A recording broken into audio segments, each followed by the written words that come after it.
You know what? This is just like a breath of fresh air. I'm not kidding. I think it's been day 5, day 6. I don't even know what day it is, to be honest. But it's just everyone's in it for the right reason. Everyone's in it. You have great energy. You have great people. And at the end of the day, everyone's putting aside their agendas and doing what's best for the team. And let me tell you, it is refreshing and everyone's excited. Those were the first real words out of Sophie Cunningham's mouth during Indiana Fever training camp. And she meant every one of them. You could feel it in her tone. This wasn't the typical new team, new energy PR fluff. This was a veteran walking into a locker room and realizing, finally, she was exactly where she belonged. For Cunningham, this was more than just another stop in her WNBA career. It was the beginning of a mission.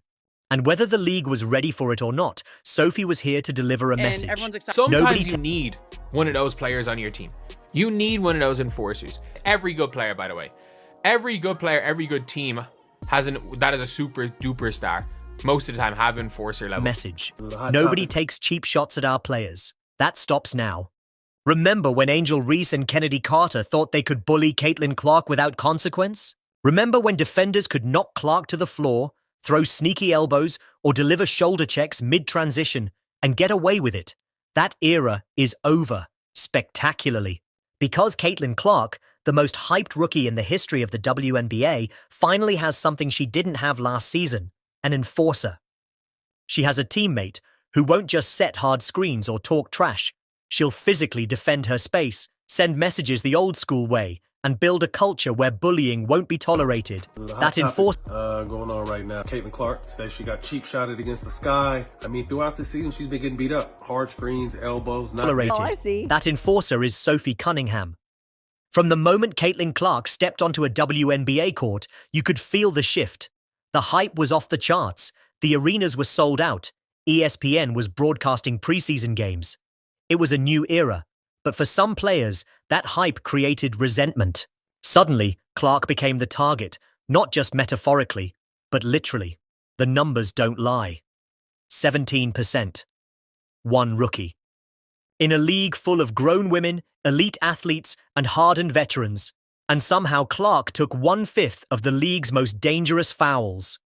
This wasn't random. This was calculated. This was targeted. Hard screens, elbows, shoulder checks, verbal taunts, cheap shots in transition, and worst of all, silence from the refs. Clark was taking damage night after night, and nobody seemed willing to call it out. 2 names stood out. Angel Reese, the self-appointed rival, always ready with a push, a word, or a glare. She saw Clark not just as competition, but as the embodiment of everything she wanted to dismantle. And Kennedy Carter, the spark plug guard who delivered one of the most viral moments of the WNBA season when she shoulder-checked Clark mid-fast break. No basketball play, no attempt to disguise it, just raw aggression. That moment said it all. Clark had a target on her back, and there was nobody on the court making her enemies think twice. In theory, the referees should have protected her, but time after time, they let things go. Fouls that would have been called for other stars were swallowed when it came to Caitlin. Was it rookie treatment? Was it politics? Was it backlash for all the media attention? Maybe all of the above. Whatever the reason, it sent a clear message. You can rough up Caitlin Clark and get away with it. So the Fever had a choice. Let their star continue to take punishment, or change everything. The Indiana Fever didn't just look for talent this offseason. They looked for protection. They looked for attitude, for toughness, for veterans who could take a hard foul and give one right back. They weren't building a roster. They were building a fortress, and Sophie Cunningham became their secret weapon. Sophie Cunningham is more than a sharpshooter. She's a 6'1" wrecking ball with a black belt in Taekwondo. She spent her entire career fighting for respect, fighting for space, and never backing down from a challenge. When she showed up at Fever training camp, everyone expected the usual. But what they got was 6 words that hit harder than any screen. And then she paused. You can feel the change happening in Indiana. Cunningham isn't just guarding Caitlin Clark. She's setting a tone. She's establishing a culture. She's demanding that every player on the roster take pride in protecting each other, physically, emotionally, and mentally. This isn't just about Caitlin anymore. It's about accountability. It's about respect. It's about sending a message to the league. Let's not forget what Sophie brings on the court. She's a career 37.8% three-point shooter. She spaces the floor. She cuts with purpose. She defends every inch. But what separates her is attitude. She's been in the league long enough to know what it takes to win, and long enough to know what happens when you let bullies run the court. She's not here for theatrics. She's here to make sure her team can play free, fearless, and without Sophie emphasize something that often goes overlooked. She's building more than a defense system. She's building trust, unity, a locker room where everyone knows someone has their back. That's not just a compliment. That's a warning to the rest of the league. This team is tight. They're building something real, and they're doing it together. Cunningham isn't just defending Clark with her body. She's empowering her with her presence. Every time Clark gets knocked down and sees Sophie help her up, she stands taller. Every time a hard foul comes and Sophie gets in someone's face, the message is sent. That kind of protection unlocks a different version of a player. One who can play without fear. One who can take risks. One who knows they won't be left alone to face the consequences.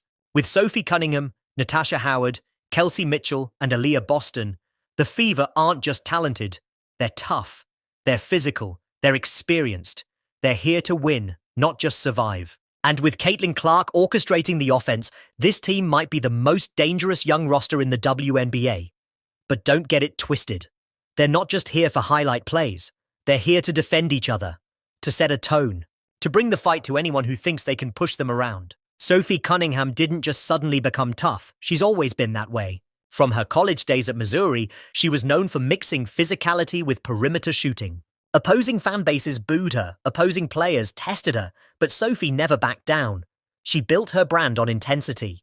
That same edge that once made her a villain in opposing gyms is now a shield for Caitlin Clark. And for the Fever, it's no longer about weathering abuse. It's about dishing it back strategically and within the rules. In the WNBA, experience doesn't just help you win games, it teaches you how to play the game within the game. Sophie knows how to toe the line, how to set a hard screen that sends a message without getting called, how to stare down a trash talker and throw them off without saying a word. This is what Caitlin Clark didn't have her rookie year. A seasoned vet who knew how to handle intimidation tactics. Now she has one. And the whole league is watching. Natasha Howard, Brianna Turner, Tammy Fagbenley. These are not finesse players. Indiana's front office didn't just get lucky. They built a roster full of size, toughness, and experience to complement Caitlin Clark's finesse. Sophie Cunningham isn't alone.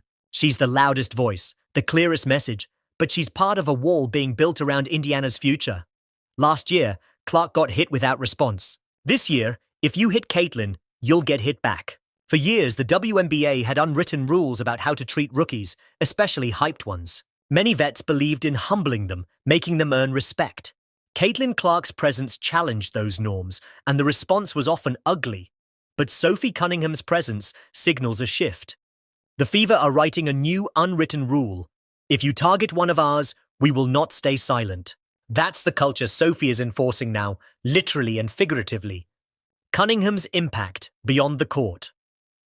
Sophie isn't just changing the Fever's energy on the court, she's transforming the locker room. Younger players like Celeste Taylor and Grace Berger are learning how to carry themselves, how to assert their presence, how to speak up.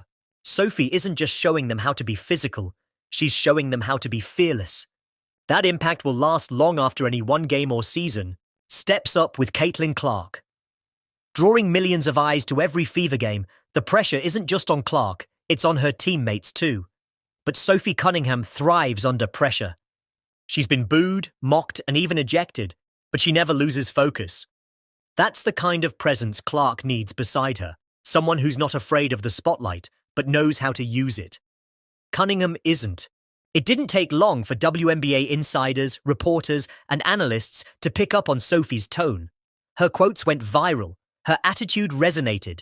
Suddenly, the storyline wasn't just, can Caitlin Clark survive the WNBA? It became, the Fever are coming, and they're They try so long to get respect for women's basketball, and then they treat it like a junior high school girl's locker room.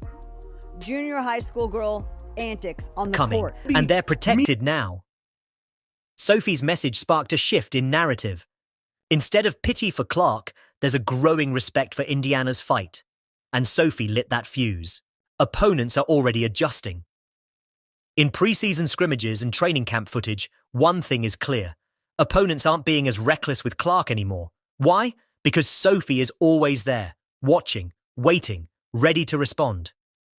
This isn't about flagrant fouls or technicals, it's about deterrence. Just like in hockey, when the enforcer is on the ice, the hits stop. That's the Sophie effect. During interviews, Clark hasn't said much about being targeted. She rarely complains. But watch her body language around Sophie Cunningham. There's trust. Rappaport. Where is Charlize Oakley? Doesn't her team have like a Zavaria McDaniels or a Rakisha Mahorn? She needs like a goon on her team, because when your star player that's bringing so much money, so much attention to the league, and it's a collective, it's a bunch of them. It's trust. That's what they're when doing. Sophie's on the court, Clark plays freer, faster, looser. She's not worried about elbows or blindsides. She's focused on winning. And that's the highest compliment you can give an enforcer. They give their stars the freedom to be stars. The Fever are no longer the punchline. Last season, Indiana was rebuilding. They were young, vulnerable, and teams took advantage. But with Cunningham in the building, the Fever are no longer the league's soft spot. They're a team with a sharp edge and a strong backbone. If you want to beat them now, you better come correct. Because Cunningham offseason, they were trying to get winners, people who know how to compete, people who want to win, and put that together with experience, people who have championships. And so when you have that type of combination, and us kind of young bucks, I'm kind of a tweener, and then you have the vets. You know, you're just trying to be a sponge. You're trying to learn. You're trying to be good now, but at the end of the day, you're trying to be the best when it's preseason, right? And so that's why you have those vets, is so you can learn from them. They've been around the game for a really long time, and that's kind of the refreshing part about being on this team, is that everybody wants to learn, and so everyone's correct. Because Cunningham will make sure no one pushes them around again. Would you like 10 more segments to bring this? Every team has players who specialize in agitation, those who try to get under opponents' skin, bait them into mistakes, or disrupt chemistry. In the past, those players focused heavily on Caitlin Clark Flash show. So it's going to be phenomenal playing with a point guard, like you said, that have a good vision on the court, because that's like, as soon as she gets the ball in her hand, she's throwing it up, because she already see the person down the court before she even get the ball in her hand. So that's one thing I love about her vision on the court. I really can't wait to catch all those passes and focused give her heavily on Caitlin Clark. Sensing her inexperience and star status made her an easy target. But now they have to deal with Sophie first. She welcomes the smoke, and she knows how to turn it back on them.